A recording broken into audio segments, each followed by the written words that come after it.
as someone who went through a Kanye moment, when you look at Kanye since then, he hasn't said slavery is not a choice anymore, but he said some pretty wild shit along the way. I'm not sure. Remember when he quit? He went on the rant and he quit his whole tour right then and there. Was that before or after your situation? It's before. Talking about because it was the tour where it was the big thing. Yeah, it's before. Yeah, he ended up quitting. Recently he was on Drink Champs when he said signing Big Sean was the worst mistake of his life. Yeah. He called Just Blaze a copycat. He dissed Talib Kweli. Right. These are all people that, he was really cool with and had a lot of love for him. And, I think even up until he said that, when you see the success with Kanye, but also these outbursts and some of the craziness that happens with him, what's your take on it?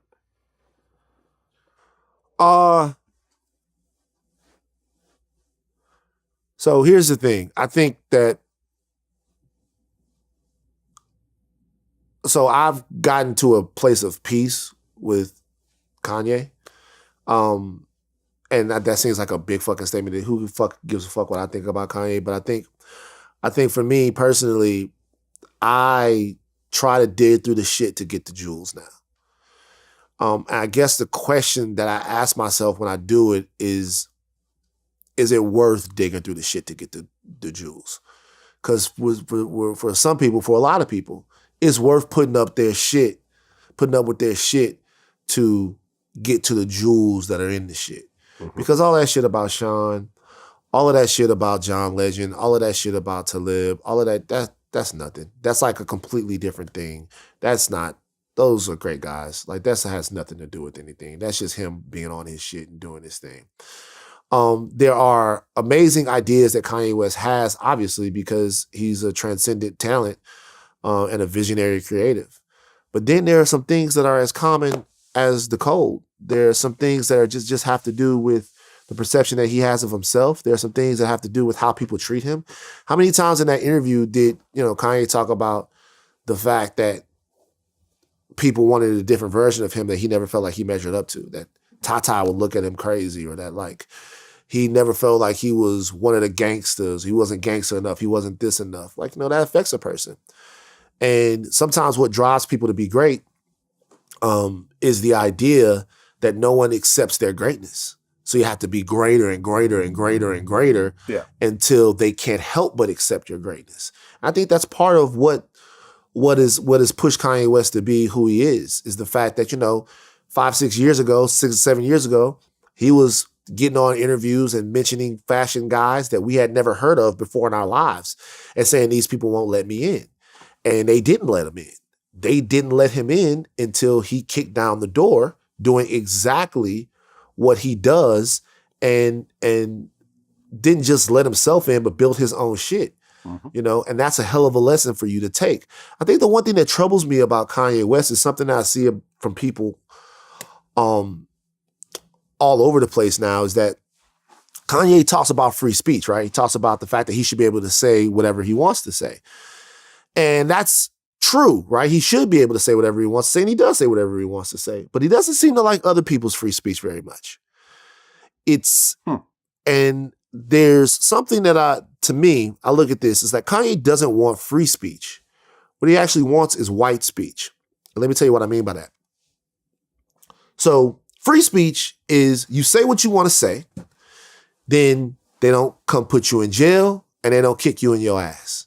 That's all free speech is, guys. Free speech is I go out and I say, hey, fuck Walmart. And I can't be persecuted criminally, and nobody can come beat me up legally just because I said that. Okay, that's all free speech is. Now, Walmart's free speech is there to say, hey, you can't have a Walmart deal. Walmart can then exercise their free speech, right? Free speech is you say what you want to say, I say what I want to say, either based upon what you said or for whatever reason. That's free speech. It doesn't go any further than that. Meaning if you say something and then there are consequences for it, your speech was still free. You're just suffering the consequences. This is what white speech is. White speech is saying whatever you want to say, and there being absolutely zero repercussions for you saying it. And I'll tell you why I say that that's white speech. That is how white people used to run America and taught to black people in the days of old, right? You could look at a black man, you could say, hey, come here, boy, nigger. You could get on TV and say whatever you want to say, but no other group was powerful enough to make you change what it is that you were saying or to impose any type of consequence for what it is that you were saying. So you could say whatever you wanted to say and no one would say anything back. No one would have anything adverse to say. No one would challenge you. No one would pull your coat, because that was a time where the speech of white supremacy had its thumb all over America. It still does, but much more subtly now. So sometimes when these guys say, you take a Bill Maher or a Kanye West, or anyone who doesn't like somebody that's talking back, who doesn't like another opinion coming at them, you don't want to talk like freely. What you're saying is you want to talk like a white man. You want to talk like somebody who never has to say they're sorry.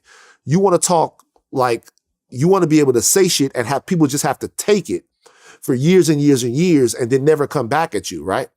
So when I hear him say that, like Big Sean and John Legend and the rest of these guys, that they are sellouts to the Democrats, well, are you a sellout to the Republicans? Are you a sellout to Trump? You fuck with Trump, you love Trump. That's your own personal belief. If I'm in an interview and I'm Big Sean and I'm John Legend and I don't want to be fucking like tethered to Trump through my association with you, and someone asks me about that, I am going to give a response to that. And my response does not have to favor your belief system. Like I get to say, you get to say I love Trump, and I get to say fuck Trump. You get to say I love Biden, and I get to say fuck Biden. You get to say, hey, all of these people are fucked up and I don't like their lifestyle. And those people get to say, no, fuck you. You can't go do this. Anything else is un-American. So when I hear him talking about the way people are talking back to him based upon what he says, nobody has to accept your bullshit. Nobody has to accept what they think is your bullshit. It might not be bullshit to you, but it might be bullshit to them. So I'm listening to a lot of people complain about the fact that they feel like they can't say nothing. Nah, it's not that you can't say nothing. It's that everybody can say everything that they want to say. So when you say what you say, you better fucking mean it. You better fucking stand on it. And you better be willing to take the consequences that come with it. And that's the only thing I would say to everyone. Like, get on niggas because they don't fuck with what it is that you're saying. Don't come at people because they don't agree with what it is that you're saying. Even this, you come out and you say something, you lose a bunch of deals. It's the way it goes. And everybody plays that game. Now, we can debate on whether or not you saying what you said should have led to that, and we can negotiate that. But if what you're saying is hateful or harmful or marginalizing to any group, then of course there are going to be people that exercise their free speech by saying, I don't want to work with this person. Mm-hmm. So whatever you say, just make sure you fucking mean it. And if you're going to stand on it, then stand on everything that comes with that.